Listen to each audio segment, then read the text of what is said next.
Good morning. Sounds like this side needs to work on making sure your people come each week. I told Bernard, I said, we had 96 or 97 people here last Sunday, which was probably our highest this year. And then today, there was a lot of empty seats on this side. And I said, we're going to have to work on this side over here, get them to work on bringing their people. Um, I hope you enjoyed Pastor Tim's sermon last week, our district superintendent. I thought he did an excellent job.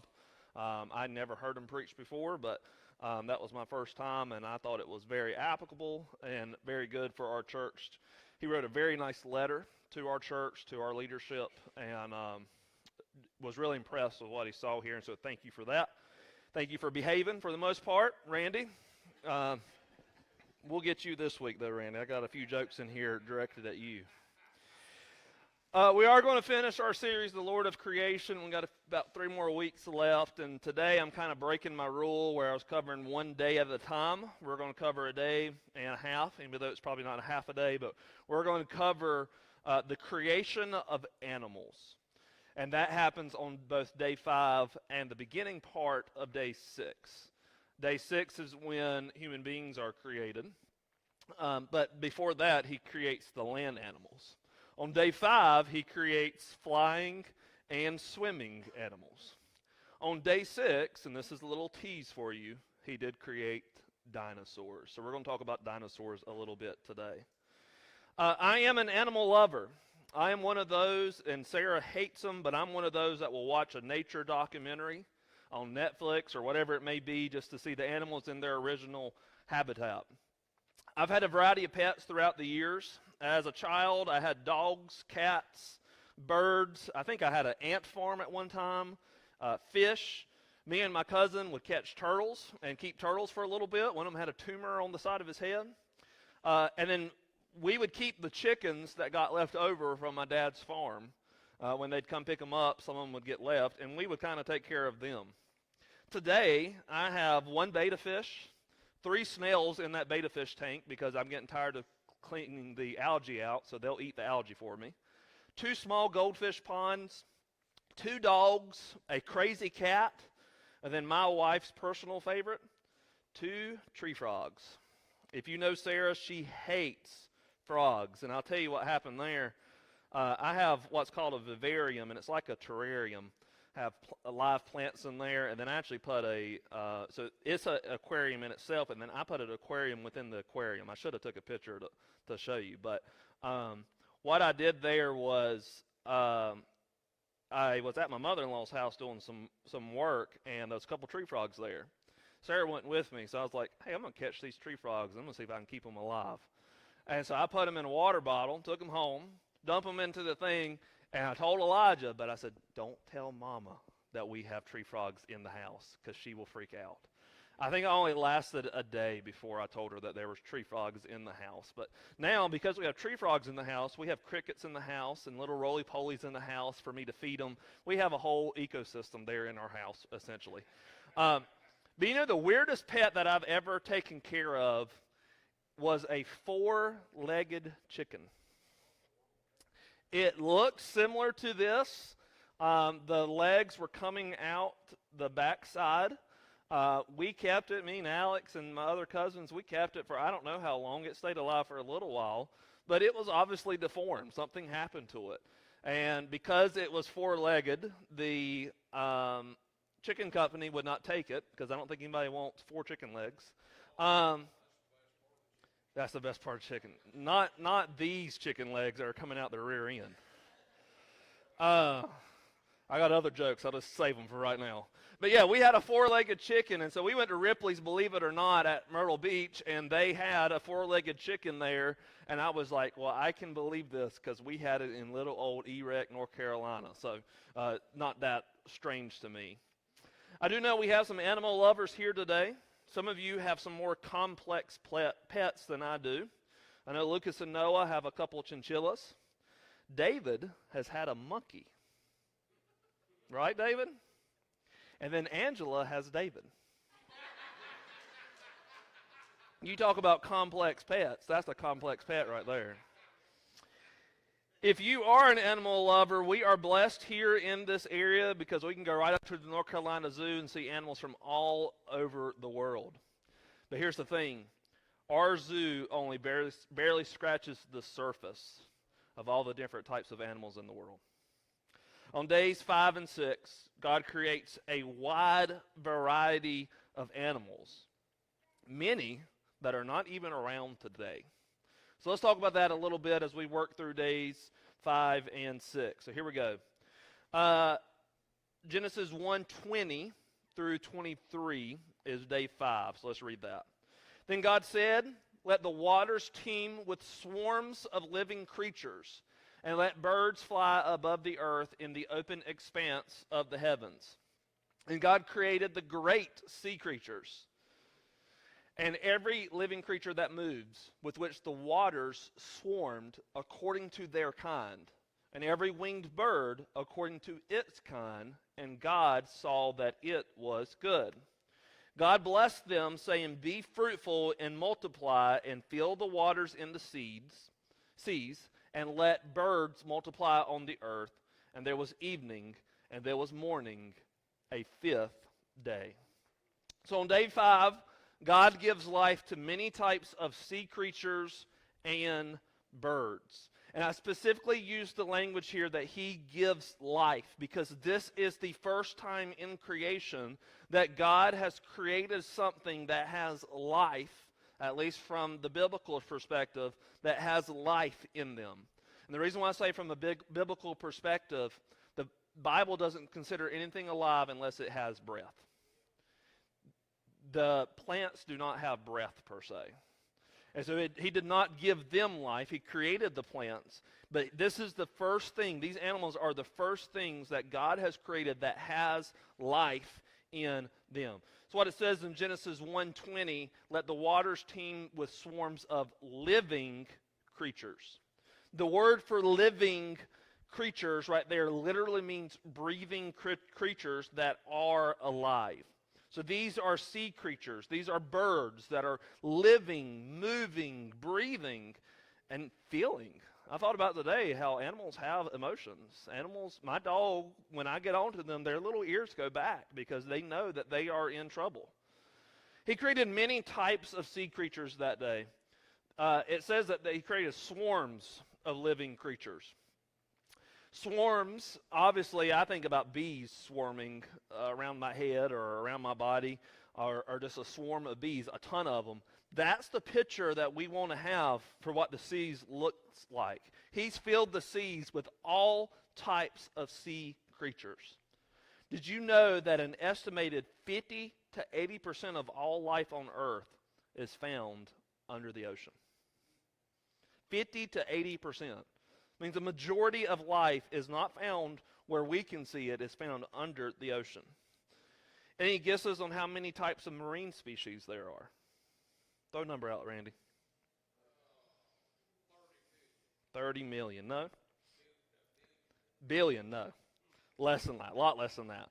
There's at least 243,000 marine species, but there are most likely at least 750,000. And there's possibly as many as 25 million different marine species. Not necessarily different animals. There's probably 30 billion animals. But talking about species there.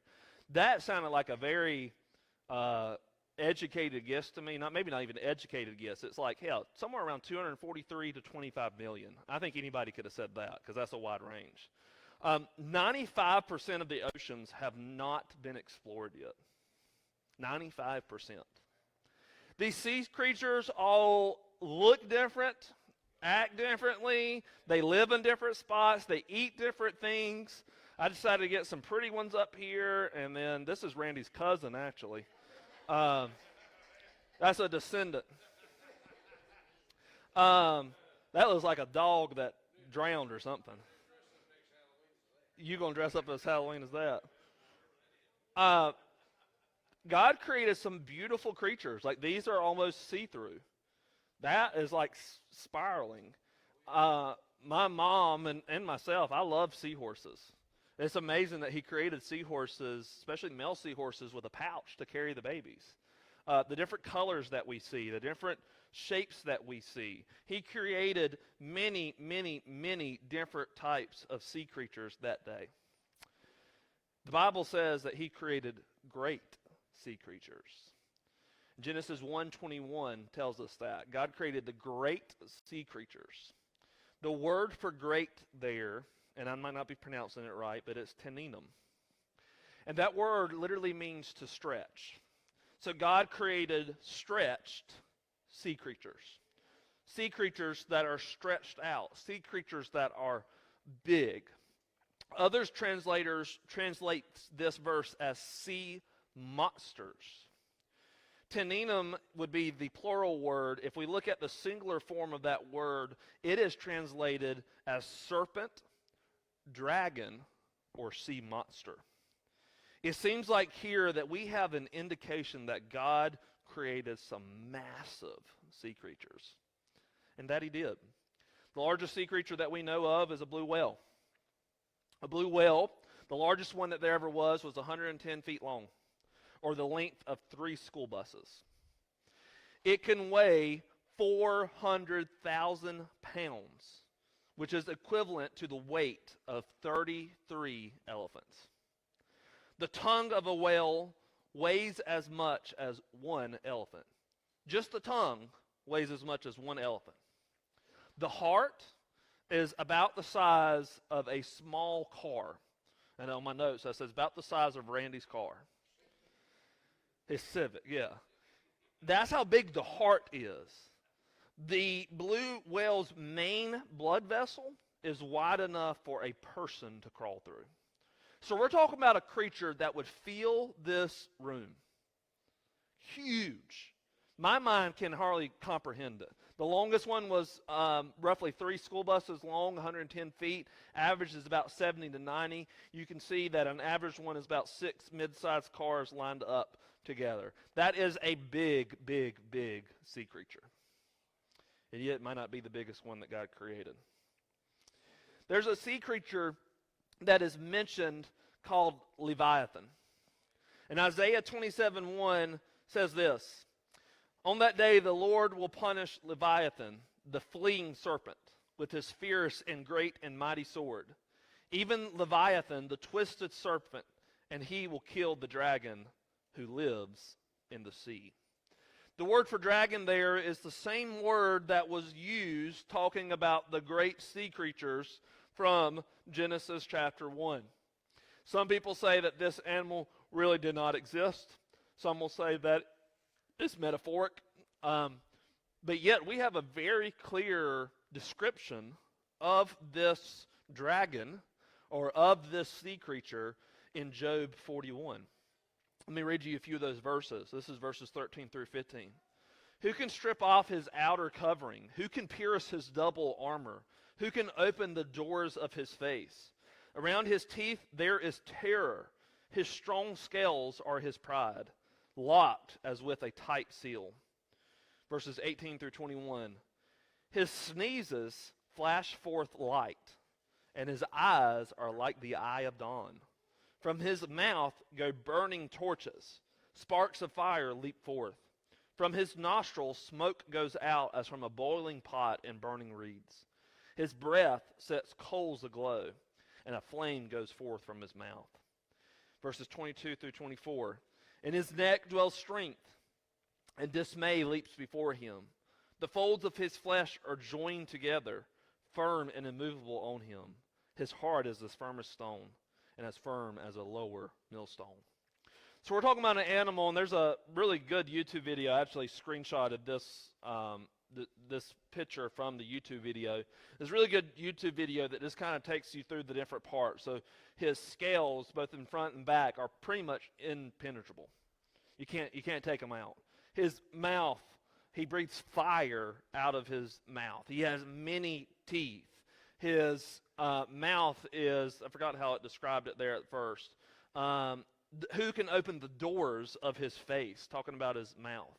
So this was an armor skin creature, flamethrower, dragon of the sea that seems unbeatable. Because here's what Job 41:26 says: "The sword that reaches him cannot prevail, nor the spear, the dart, or the javelin. Yet, in Psalm 74:13, we're told this. This is about God splitting the Red Sea so that Israel could cross through, escaping from Egypt. You divided the sea by your strength. You broke the heads of the sea monsters in the waters. You crushed the heads of Leviathan, and you gave him as food for the creatures of the wilderness. This great creature that God made, this basically a dragon, what we would see displayed in kids' videos or whatever it may be, this thing was real. We're talking a big sea creature that looks maybe something like that. There's other pictures of possibly what it looked like. That seems unbeatable, that man could not beat, God beat with ease and provides Leviathan as food for creatures in the wilderness. I think all of this points to the power of our God. Creation reminds us of God's power. You look at creation and you can see just how big and powerful God is if he could create animals that would fill this room. If he could create animals that we're going to crawl through their main blood vessel, that shows you how big and powerful is our God. I love Isaiah 40:26. It says, "Raise your eyes on high and see who has created these stars, the one who brings out their multitude by number. He calls them all by name. Because of the greatness of his might and the strength of his power, not one of them is missing." So we're talking about the sea creatures right now, but you look at all of creation, the stars that are millions and millions and millions of miles away. They're bigger than the whale that could fill this room. They're bigger than that. We should be amazed at the strength and the power of our God.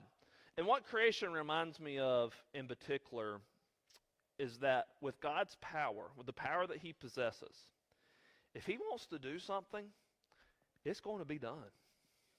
There's no if, ands, or buts. It is going to be done. God's will be accomplished. It reminds me, the Panthers are playing right now. I was watching a little bit of the game before service. And a few years ago, 2015 season in particular, a lot of times when a football team gets to the 1-yard line, you know what's coming. They're just going to do a quarterback sneak to get them in the end zone, or they're going to do, the Philadelphia Eagles now have a tush push, where they push their tushes and get over the line. They're going to figure out a way to score. But in 2015, back in the Panther glory days, we don't have glory days anymore. In the Panther glory days, we had a 6'5" quarterback that was built like a linebacker. Cam Newton was a big fella. And he ended up getting hurt, over the years, took a beating in many ways. And yet, when he would get down to the 1-yard line, when the Panthers would get down the 1-yard line, you knew the Panthers were going to score. Because one way or another, Cam Newton was going to get over that line, or he was going to throw a pass. A lot of times what Cam Newton would do is he would jump over the line, and you're talking about a 6'5" guy, 200-something pounds, and he stretched that ball just over the line, just barely, because in football it just has to cross. The tip of the ball just has to cross the line. As long as it crosses the line, it's a touchdown. You knew he was going to score one way or another. But even then, that power doesn't even compare. The power of the president, political power of the president, doesn't compare to the power that God has. And here's the great thing about God. God uses our power, his power, for our good. He doesn't use it to strike us down. He doesn't use it to hurt us. He uses his power for our good. That's the promise in Scripture, that if we love him and if we are called according to his purpose, he will work all things around for the good of those who love him. If he wants something to happen, it is going to happen. So let me ask you something today, church, and I'm preaching to myself. Why do we worry so much? If God, this God of all power, if this God who can create animals bigger than this room, if God who can create animals that look like this that don't exist today, if God who has all this power that can create the moon, the stars, the earth, everything that we can see, if he's going to use that power for our good, why do we worry about all the stuff we worry about? We need to focus instead on staying in God's will. Because we know what he wills is going to happen. Stay in God's will then, by doing what God tells us to do. Because at least in my life, what causes me to worry is when I get outside of God's will. And I know I'm outside of God's will because I know maybe I'm thinking something I shouldn't be thinking, or I'm doing something I shouldn't be doing. When you get outside of God's will, that's when you have to understand he can make something happen that maybe not for your good because you're not doing good. Instead, if you stay in God's will, you will experience his power in your life in ways that you've never experienced before. His power that will work for your good. The second part of that day is that God creates the birds. He creates all types of birds, and when I say birds, we need to include all flying animals. So we're talking bats, pterodactyls, ostriches, all types of flying animals. There are somewhere around 20,000 different species of birds, and when I think about birds, I think a bit about how pretty they are. I loved going to the aviary at the zoo and being able to see the birds. I really hope they will rebuild the aviary so that we can walk in there, so that we can see the birds, so that we can... I love just being in there and knowing that all around you is life. You see the different colors of birds. I don't see any of Randy's cousins in here. They're too pretty. But I mean, just the color combinations there amaze me. Peacocks, I love peacocks. Growing up at I would stay at my grandma's very often. And Grandma actually had a peacock. They had a peacock that would stay around their house. They would feed it. I think it just kind of came up. And she has many, many of those feathers just in pots and vases and different things. When I think about the birds, it reminds me of the creativity of our God. And this really made me think about, we talk about people who are creative. People like artists, musicians, movie producers, etc. But all of them get their creative minds from the one who created. And that's God. Creativity originates with God because he is the one that created. In fact, I think I said this in the first sermon of the series. When we create something, we always take something that already exists and we morph it in some way. But God created everything out of nothing. Therefore, all of our creativity comes from what we already know, which God already created. But instead, with God, he created it out of nothing.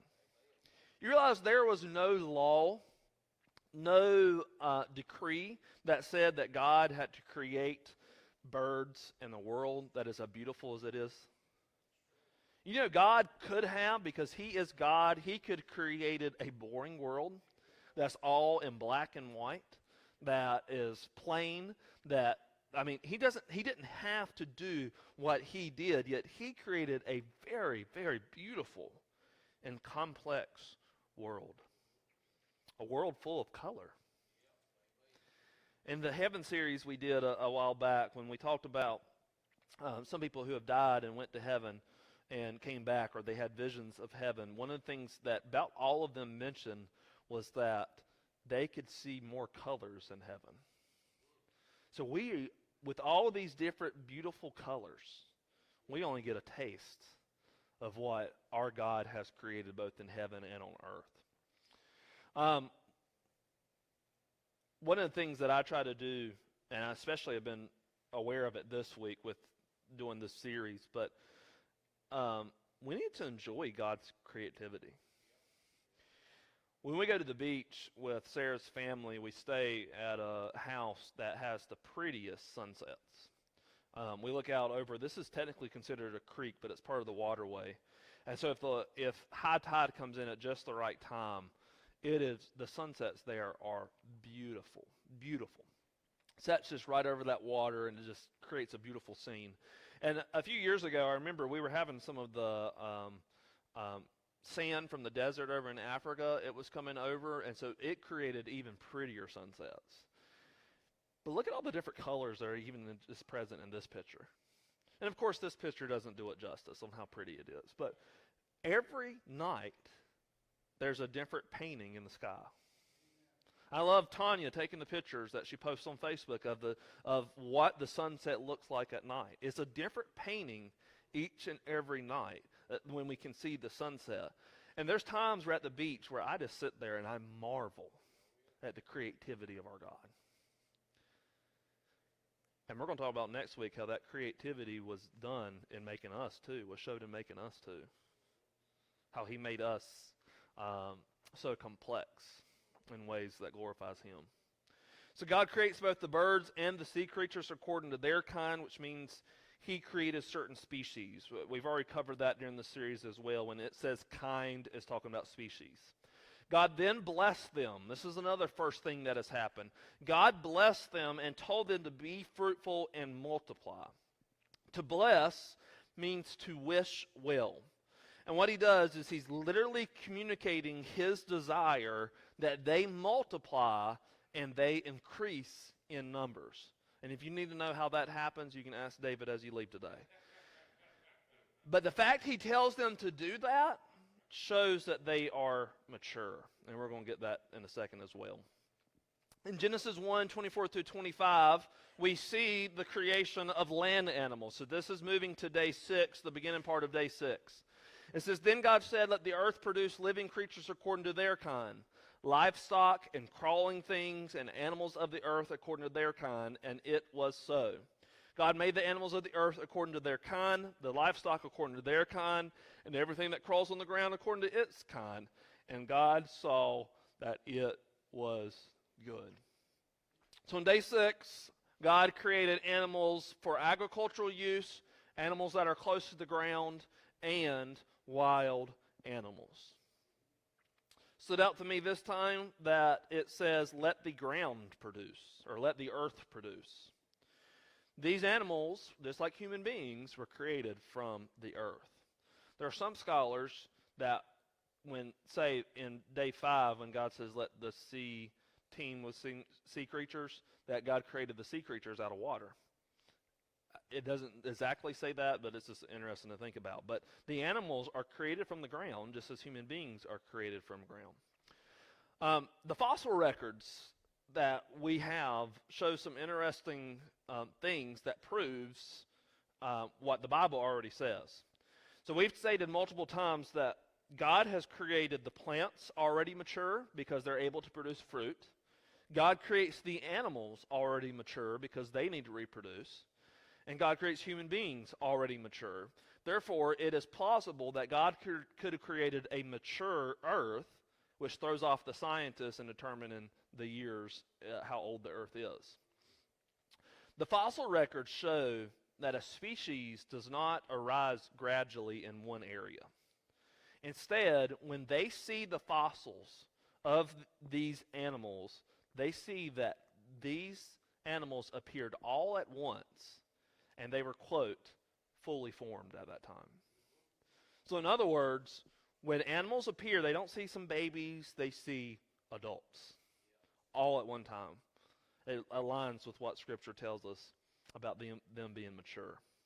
On that day, God creates 3 different types of animals. The word for livestock would be animals that are used for agricultural use. So think of cattle, think of cows, oxen, sheep, pigs, donkeys, camels, horses, etc. Anything that could be used for agricultural type purposes. The second type of animal that he created that day were animals that were close to the ground. These are the creepy crawling things that Sarah loves. They are the insects, the mice, the lizards, the beetles, which, by the way, in my study, I didn't include it in the sermon, but I'll mention it. Did you know that there is a fire-breathing beetle we have today? Some type of chemical reaction that happens causes it to breathe like fire out of its mouth. Interesting, you can look it up. These would be turtles, snakes, alligators. And, I was debating this. I don't know if this would include some other four-legged animals that are close to the ground, like dogs and cats. Because when you think about a dog and a cat compared to a giraffe or an elephant, a dog and a cat's a lot closer to the ground. So could be them, or they could be included in the wild animals at this point. But that's the third type of animal, is wild animals. The animals of the earth can be translated as beasts of the earth. So this would be the untamed wild animals that were not of use for farming. These are animals like bears, tigers, monkeys, elephants, and probably David. And on my notes it says mad at David. Maybe because I think you're going to be mad after I say that. It's supposed to say "and" though. I think it's in this third category, the wild animals, that we see dinosaurs were created. And so I'm not going to spend a lot of time on it, but I watched a very interesting video about the dinosaurs. And it was created, the video was made by a group called, I think, Creation and Genesis, I think is what they're called. But they said there is evidence that dinosaurs existed while humans were on the earth. And we can see that in some of these cave paintings. That looks a lot like a dinosaur to me. That looks like a dinosaur to me. That looks like Randy to me. That looks like a dinosaur to me, and I don't know what that looks like to me. That almost looks demonic, but it could be some type of dinosaur. I don't know. But these people don't have textbooks and things that we can see, like we can see today. So why would they be drawing dinosaurs and stuff on the walls? I think because they existed at the time. They existed while humans were on Earth. And so according to that video I watched, and I agree with it, these dinosaurs, they were on the ark, or they wouldn't be here. Their theory with the dinosaurs is that the size that we see them later was not the size they always were. That at one point they were smaller than what we see now. And their theory is that the dinosaurs either died out by hunting, by just going extinct, by natural causes. One of the other things they pointed out was human beings used to live a long time, 900-something years. Now we're lucky to get to, 80 years? Things have changed. I know there's big debate about global warming and stuff, but I've got to think that the Earth earlier on was a lot healthier Earth to live in than it is today. And so if you're talking about a dinosaur that may need a little extra oxygen, a little bit extra of all this stuff, and the world continues to disintegrate, eventually they might not have what they need in the atmosphere in order to be able to live. Just something to think about. So they died out either by hunting or natural causes. Going along with the dinosaurs, but all the animals. At this point in creation, all animals are plant eaters, including human beings when we are created. In Genesis 1:30 it says this: "To every animal of the earth and to every bird of the sky and to everything that moves on the earth which has life, I have given every green plant for food." And it was so. So that right there tells us that the plants are the food, not other meat. It's the plants that are the food. And why do we know that it's just the plants for the food and not others? Because at this point, sin had entered the world, which means there is no death. So anything that had life, that had breath, couldn't die. The plants, they don't have breath. They're not alive. Therefore, they were the food. So we're all supposed to be vegetarians, Randy. I'm sorry.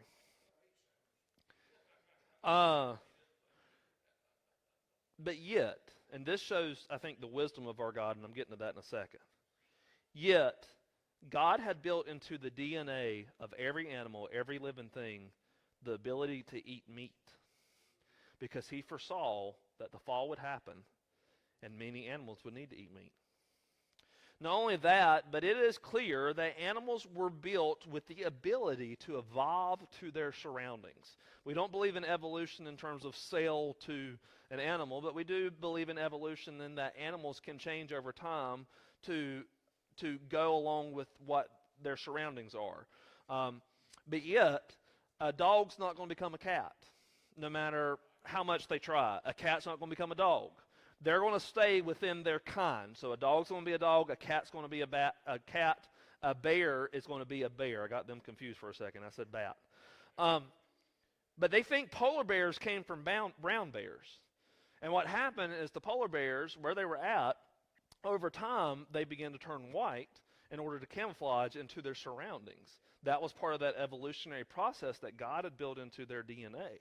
Also made me think about, the sun is shining more there. So the sun may have kind of bleached out their coat sort of thing. But yet, a polar bear didn't evolve from a monkey. We didn't evolve from monkeys. We evolved from human beings. But all of this points to the wisdom of our God. That he can create animals that he knows are going to need to eat meat later. He can create animals that are going to change depending on their surroundings. All of that points to just how wise our God is. When I talk about wisdom, it's more than just knowledge. It's about figuring out how to apply that knowledge to real life. And God is wise. In fact, he is the source of all wisdom. His wisdom is seen in creation, according to Psalm 104, 24 through 25. It says, Lord, how many are your works? In wisdom you have made them all. The earth is full of your possessions. There's the sea, great and broad, in which are swarms without numbers, animals both small and great. He makes animals, he makes all of creation with wisdom. Everything from the color of their coats to feet that are fit for where they live. Like ducks, they have webbed feet that can both swim in the water and walk on land. Frogs and amphibians amaze me. Being able to live in water and live outside of the water, depending on what their surroundings need, that's pretty amazing to me. Even the circle of life, talking about animals that live, they eat other animals or plants, they reproduce and then die. That is wisdom. God could have done this however he wanted to do it, but he did it this way, and it points to a wise creator. God is wise. And James tells us in James 1:5 that if you want wisdom, you probably should talk to the one that is wise. It says that if you lack wisdom, let him ask of God, who gives to all generously and without reproach, and it will be given to him. Also, part of that wisdom factor, when I think about how we should respond to God, is that we should trust him. If he can create all the laws of this universe and make this universe and this earth operate just as he intended it to, you better believe he can help you live your life on this earth for his glory. Because not only does he have the knowledge, he knows what's going to happen. He knows what we need now in order to set us up for what's to come. Another, I talked about the Chronicles of Narnia a few weeks ago. Another series that's very popular today, and some people probably think it shouldn't be mentioned in church or sort of thing, but there's actually scriptural principles and Christian principles all throughout the Harry Potter series. And there's a man in Harry Potter named Dumbledore, and he's the head professor of Hogwarts, and he is working behind the scenes to set Harry Potter up through the whole series. I didn't read the books. I watched the movies because it's easier. But he is set, by the end of the series, you see how Dumbledore has set Harry Potter up. He was wise in how he did it. He was wise in the way he acted. But he set Harry Potter up so that he would get everything he needed in order to beat the bad guy, he who shall not be named.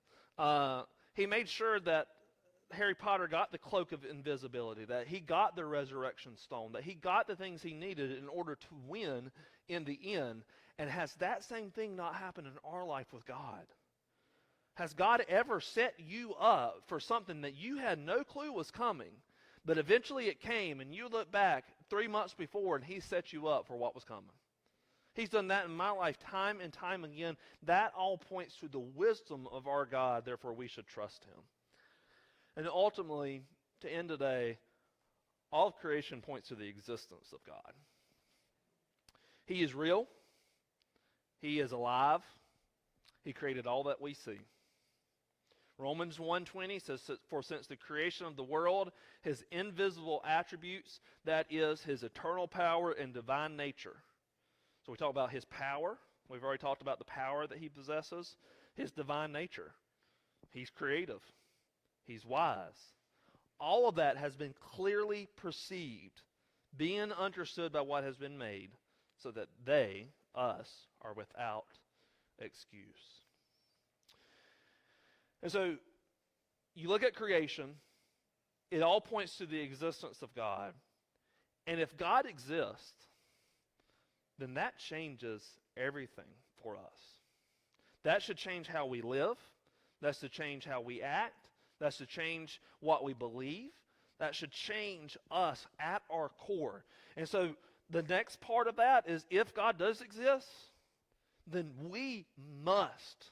There's no maybes. There's no, hey, if you want to. If God really does exist, and creation says that God does exist, our only response, the only appropriate response, is to give him glory.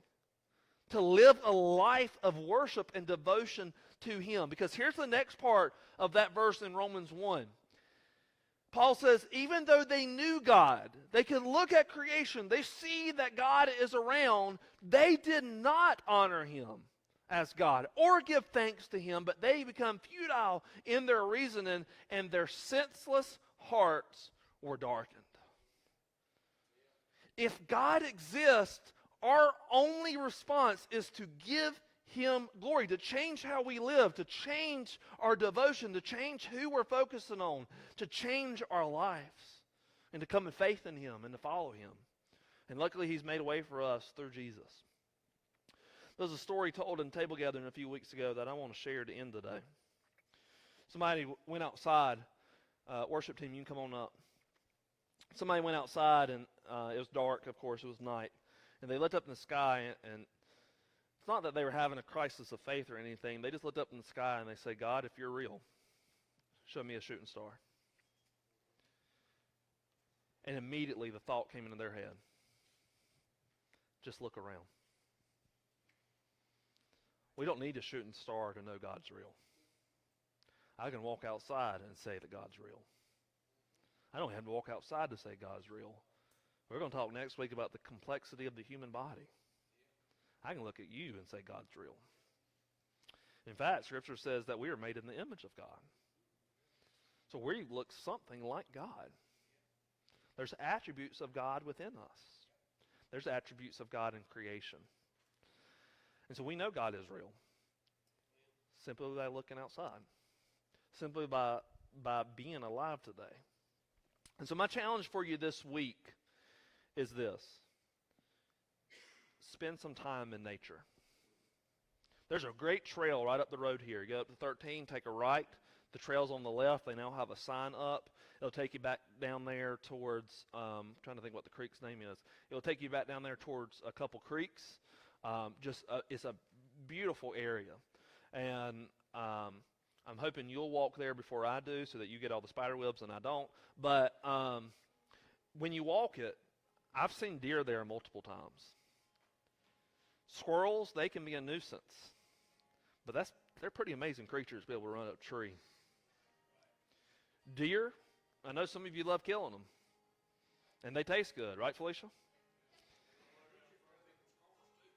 But deer are pretty amazing in themselves. Even seeing a little grub on the ground when you're walking, it's pretty amazing in itself. I've seen turtles up there. I've seen all types of things. Spend time in God's creation and admire our Creator. Admire His creativity. Admire His wisdom. When you go home, if you have pets, look at your pets and admire just how amazing they are. If you're out walking, we was here at the church the other day and there was a ton of birds back there. Admire the birds. Admire His creation. And Paul said, to work in your soul, push you to worship God. That's what we're going to do today as we end. I'm going to give you an opportunity to think about all that He's created, specifically the animals. The greatness of His power, the wisdom, the creativity. It all points to the existence of God. And if God exists, we've got to give Him glory. So let's stand to your feet. We're getting ready to sing a mashup of two songs. We did this, I think, maybe the first week of this series, but it went over really well, and I think you'll enjoy it today. I want you to worship Him. I want you to give Him the glory that He deserves. Let's pray.